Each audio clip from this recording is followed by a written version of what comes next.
NBC 27 Digital Now Center. This is Beyond the Forecast with your most accurate local meteorologists. Hello, everyone, and welcome to Beyond the Forecast. This is meteorologist Dan Tomaso. And I'm meteorologist Eric Finkenbinder. Thought we would kind of, now that dust has settled quite a bit from last week, and I guess in some ways it hasn't because the cold is still here, just kind of talk about, you were here on Sunday, Eric. I was at home watching the storm and providing a couple live reports, but you drove in it and you were out in it. Tell me a little bit about your thoughts on that storm, and you've been doing this a long time. How did it kind of compare to you? I think all three of us have weathered plenty of storms that we can sort of compare this. I would say, given the timing, I love weekend snowstorms mainly because just most of us are able to stay home. Now, unfortunately, we don't have that opportunity, Sure. but traveling, I anticipate roads to be pretty open, that, having an all-wheel drive vehicle, I should be okay getting in here, regardless of how much or how little snows here. But it was all heavy snow, like until about 10 a.m. And then that's when we started to see some changes. And I think that's where a lot of our weather experience really started coming in too. We can talk about that. Yeah, so I think a lot of people can look at model guidance. It is freely available. If you're not aware, you can pull up model guidance at home on your own. A lot of enthusiasts, novice do it, kind of aspiring meteorologists do it.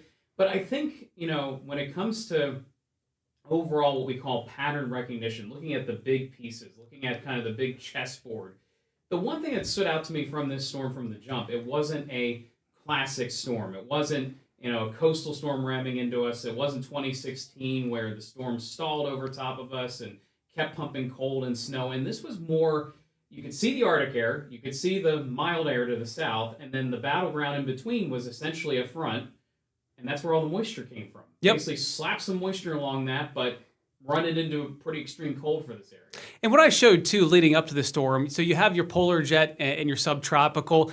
We had a lot of cold air. And I think that's what was a little deceiving when you saw the cold air. And if you were just taking the model guidance for face value, and if it was all snow, yeah, I probably would have jumped on and said, wow, this is going to be 14, 16, 18-inch snowstorm. Yeah. Absolutely. 18, we were 10 degrees almost the entire time when it snowed on Sunday.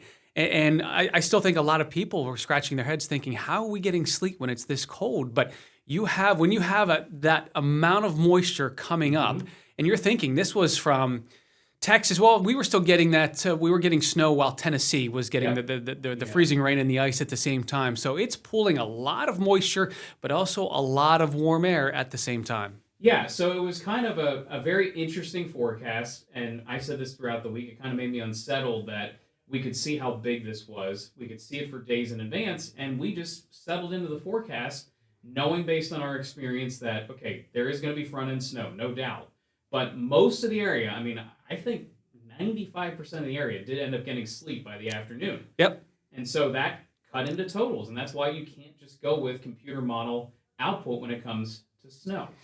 You've heard me say this multiple times, Dan, that if we just went with the model guidance, what is the point of us, having the job? You might as well just use the model guidance and put it out like a lot of those apps do. Yeah, so this is where we lead into today's discussion about the upcoming storm and how we diagnose some of the model guidance. Again, we're not perfect either, but we've had a lot of experience with these types of storms as well. This is a bit more classic of a setup. Now that we have the cold air in place, I'm going to go ahead and take the graphics here. That there's the cold air, obviously, so that's not the issue. We will be talking about the teens and 20s here through the weekend, but what I want to show is some of the model guidance. I'm going to switch sources here to show this, and this is what we look at behind the scenes, if you will, in the Weather Center.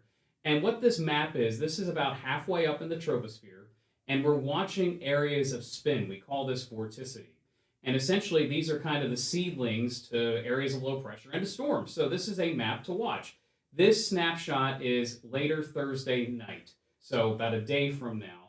And we can kind of see our players on the chessboard. We have this diving storm over parts of Minnesota and Wisconsin, and we have a smaller area of vorticity or storm over parts of Oklahoma and Texas. Why do I highlight both? Well, the southern part of this, the southern branch, will be kind of digging the trough across the East Coast. That's step one. You need a big trough to make these storms happen. But as we advance this with time, so I'm going to go ahead and take us 24 hours away from that timestamp. And you can see that now we have this diving storm over parts of the Mississippi River Valley, a weakening storm over parts of the Carolinas, but that circled area near the Carolinas is important because what happens is with a digging trough, that next short wave catches up. That next vorticity maximum catches up to the digging trough, and the storm is born. Mm-hmm. So all that is to say, Eric, everything seems like it would line up. But here we are saying that we're pretty confident this is going eastward. That's right. And, when we talk about phasing, you may hear that at times. This storm is certainly phased. Both of those systems put together, we get that digging trough.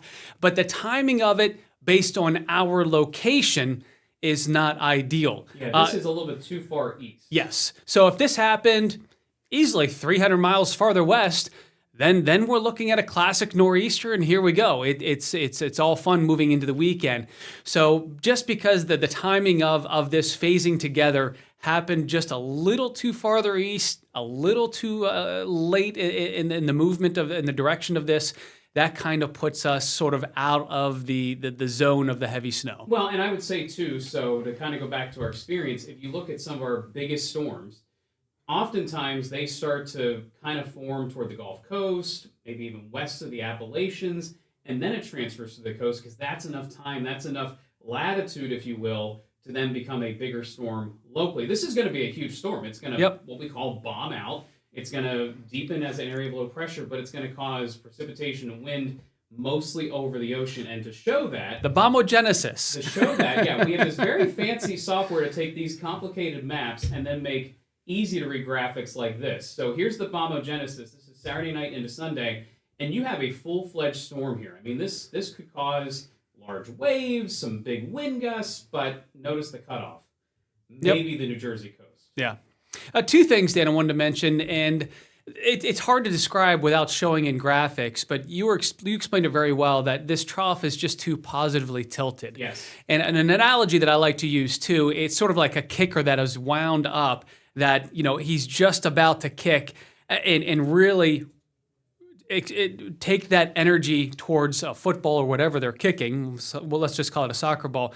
That momentum, that positive tilt, just kind of swings everything out in the Atlantic too quick. If it was a negative tilt, so basically that kicker has already kicked through, then all of a sudden we can see these storms almost lifting north or northwest instead of pushing out into the Atlantic. Correct. So, what we're mentioning is this tilt of the area of low pressure and trough is more positive or even neutral. What you want to see is more like this, that the trough starts to swing out. So rather than the green line, you want to kind of trend toward the purple line there. Yep. And the whole idea here is, like you said, it wraps back in itself and then it hugs the coast. And 2016 was a great example of this. It hugged the coast and then stalled.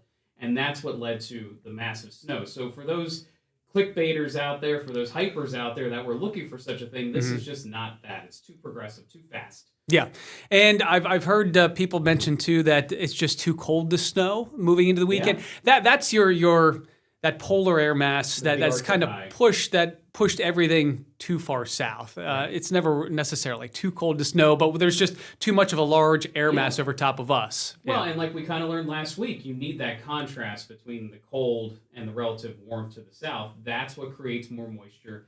That's what can create bigger storms. We don't really have that in this case until it's too late. Yep. Yeah. So that's what we wanted to. We kind of wanted to mix some nerd talk, but also kind of rehash the last storm, and then give you guys a little more insight as to how we go about forecasting these things. It's not darts on a dartboard. It's not wish casting. This is looking at the science and using our scientific backgrounds, using our experience to come up with a pretty good forecast, I feel. And using some of those past storms, we've learned, we've been burnt at times. Yes. Looking at the model data, saying, look at this, here we go. This thing's going to be, a good storm. And then every time, well, I wouldn't say every time, but there's been those certain occasions where all of a sudden we get that warm air, that warm nose moving in, everything changes to sleet, and then all of a sudden there goes your snow forecast. December 2020 is the one that sticks out to me. All the model guidance was snow, snow, snow, snow. And then leading up to it, all of a sudden, a forecast model called the NAM said, no, I think we're going to throw some sleet into that. And that was the beginning of the end. And at 5 o'clock, I was at the top of the show, and it was dumping snow, and I was outside. at 5:30 it was sleeting. And it was like that. We just had the start of the storm, and I was like, we already knew it was over, Yep. you know. So, we live and we learn, and that's why hopefully you guys turn to us for your forecast based on that experience, based on what we've learned over the years. So I'm going to put a wrap on this edition of Beyond the Forecast. Eric, any other thoughts about your shows here tonight and over the next couple of days? No, as you mentioned, I feel pretty confident. I think the rest of us also believe that this thing's going to be a little too far east.